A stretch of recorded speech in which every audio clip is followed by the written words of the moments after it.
Hello dear students, आज का मेरा टॉपिक है power in AC circuit, the power factor. तो पहले तो पावर की definition, in AC circuit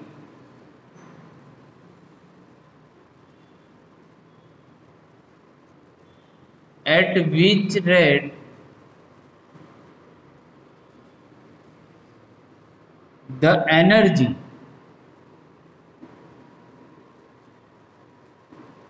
is consumed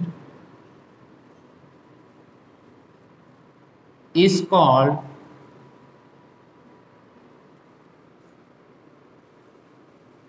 the power of AC circuit. जिस रेट से एनर्जी कंज्यूम होती है उसको बोलते हैं पावर, क्योंकि पावर का फॉर्मूला था P is equal to W/T। At which rate the energy is consume is called its power. Okay, but in AC circuit,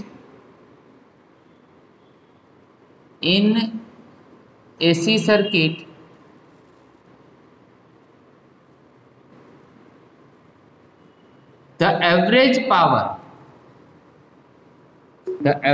power is important rather than instantaneous power।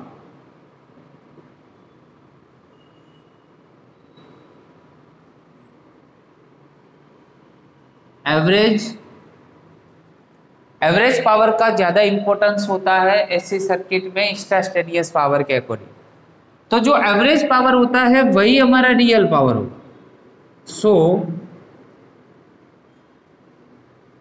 Average power is the real power. So what is the formula of power? Simply multiplication of V and I. So we can write here the formula of V is equal to Vm sin omega t, और I का equation, I का formula क्या होगा? Im sin omega t plus phi। सो P is equal to Vm Im। मैं यहाँ पे 2 से डिवाइड कर रहा हूँ, 2 से मल्टीप्लाई कर रहा हूँ, तो यहाँ पे क्या होगा? 2 sine omega t into sine omega t plus 5। 2 से मल्टीप्लाई किया, 2 से डिवाइड किया, 2 sine A into sine B. Maths का फॉर्मूला है, क्या होगा? Cos A minus B minus cos A plus B, right. So power P is equal to Vm Im divide by 2, bracket में होगा कोस A माइनस बी। तो ये यहाँ पे कैपिटल A है, ए कैपिटल बी है, 2 एंगल है हमारे पास। पहले क्या करना है? दोनों का माइनस करना है। तो ओमेगा टी कैंसिल हो जाएगा, यहाँ पे हो जाएगा माइनस पाई, माइनस उसके बाद दोनों का प्लस करना है, तो 2 ओमेगा टी प्लस क्या होगा? 5, राइट। कोस तो इवन फंक्शन है, तो इवन फंक्शन में ऑलवेज क्या होता है? माइनस होता है, वो तो प्लस हो जाता है, तो cos 5 बोलेंगे, और यहाँ पे हो जाएगा cos 2 ओमेगा टी प्लस 5। तो ये पावर का इक्वेशन आया हमारे पास, ये पावर का फॉर्मूला है। फिर से एक बार यहाँ से रिपीट करते, 2 sine omega T into sine omega T plus 5 है, तो यहाँ पे हमने क्या किया? ओमेगा टी और ये दोनों का, पहले ये दोनों जो एंगल है, लेट से इसको ए एंगल बोलते हैं, ये बी एंगल है, तो पहले ए माइनस बी करना है और उसके बाद ए प्लस बी करना है। ए माइनस बी करोगे तो माइनस होगा और ए प्लस बी करोगे तो फिर से यहाँ पे दोनों एंगल का प्लस होगा, राइट। अभी यहाँ पे जो हमने पावर का जो फॉर्मूला हमने यहाँ पे डिराइव किया है, यहां से ही लिखते हैं। अगर इसका एवरेज पावर ले तो Im Vm Im divide by 2 का भी एवरेज लेना पड़ेगा और यहाँ पे भी अंदर की साइड एवरेज वैल्यू दोनों की 2 ओमेगा टी प्लस 5 एवरेज लिया।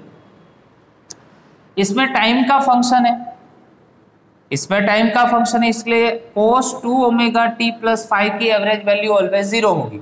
तो ए टर्म कैंसिल हो जाएगा, तो सिर्फ कौन सा टर्म रहेगा एवरेज पावर में, तो अभी एवरेज निकाल देते हैं क्योंकि एवरेज ए टर्म का एवरेज यही होता है और cos 5 का एवरेज क्या होता है, cos 5 ही होता है, right.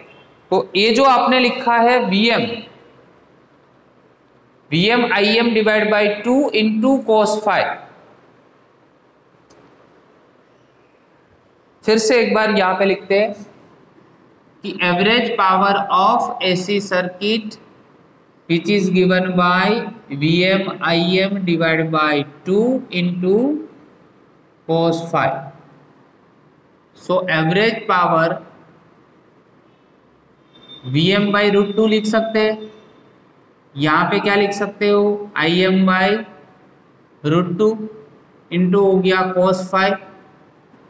So average power Vm by root 2 which means Vrms, Im by root 2 means Irms into हो गया cos 5। तो एसी सर्किट में ये पावर का इक्वेशन आया जिसमें cos फाई जो है उसको बोलते हैं power factor. cos phi is called power factor, cos phi को बोलते हैं पावर फैक्टर। पावर फैक्टर जो है वो रेशियो है R और Z का। R मतलब रेजिस्टेंस और Z मतलब इम्पीडेंस। तो power factor is the ratio of R divide by Z, R divide by Z, okay. अभी लेते हैं उसे डिफरेंट केसेस।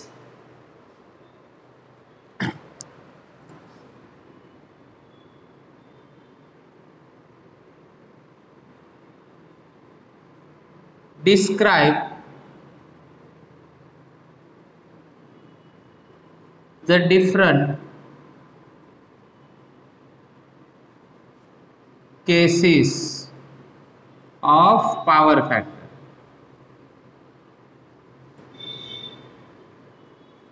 पावर फैक्टर के डिफरेंट केस के बारे में यहाँ पे डिस्क्राइब करो।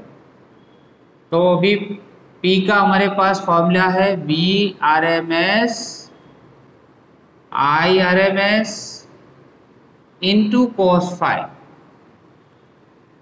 सो फर्स्ट केस लेते हैं यहाँ पे, केस फर्स्ट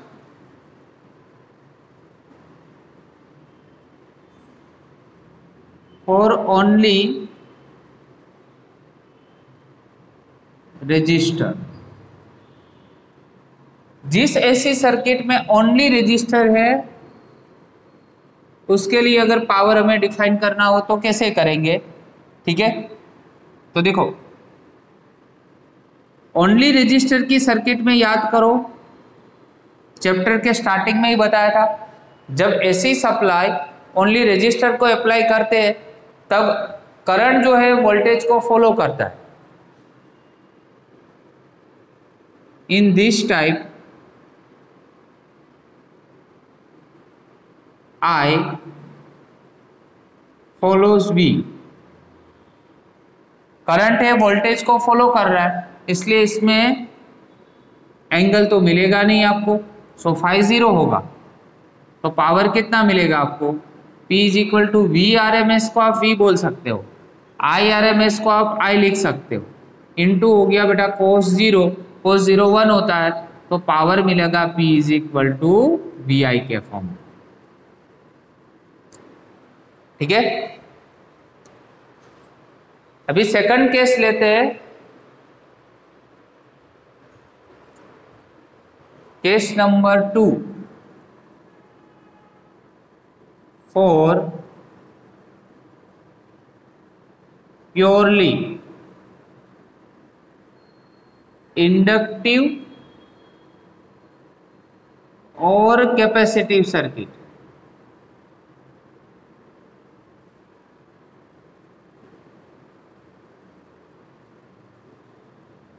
प्योरली इंडक्टिव और कैपेसिटिव सर्किट में देखा था कि वोल्टेज और करंट ये दोनों के बीच का फेज डिफरेंस कितना होता है, π/2 जितना होता है। फेज डिफरेंस इसमें दोनों सर्किट में फेज डिफरेंस कितना होता है, π/2 होता है। सो पावर का जो हमारे पास इक्वेशन है वी आई cos फाई की जगह पे कितना लेंगे, π/2, तो cos π/2 0, तो ओवरऑल इसमें एवरेज पावर क्या मिलेगा आपको, 0 मिलेगा। ठीक है, तो प्योरली इंडक्टिव और कैपेसिटिव जो सर्किट है उसमें ऑलवेज एवरेज पावर क्या होता है, 0 होता है। क्या होता है, 0 होता है। Case number 3 at resonance.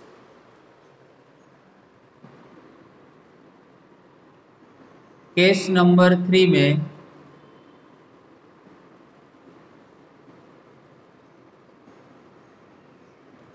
At resonance, उसमें भी एक्सएल और एक्ससी सेम होता है, मतलब जो इंडक्टिव रिएक्टेंस होता है उतना ही उसमें कैपेसिटिव रिएक्टेंस होता है।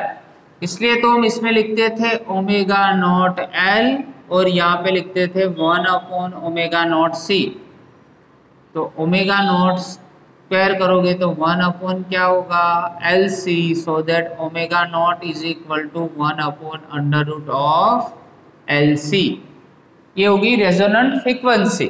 तो इसमें भी जो आपका फेज डिफरेंस होगा वो भी क्या होगा, 0 ही होगा। तो I और V के बीच का इसमें भी जो फेज डिफरेंस होता है रेजोनेंस में वो ऑलवेज क्या होता है, 0 होता है। So average power V I cos phi is equal to 0, तो इसमें भी आपको power P is equal to V I के फॉर्म में ही मिलेगा।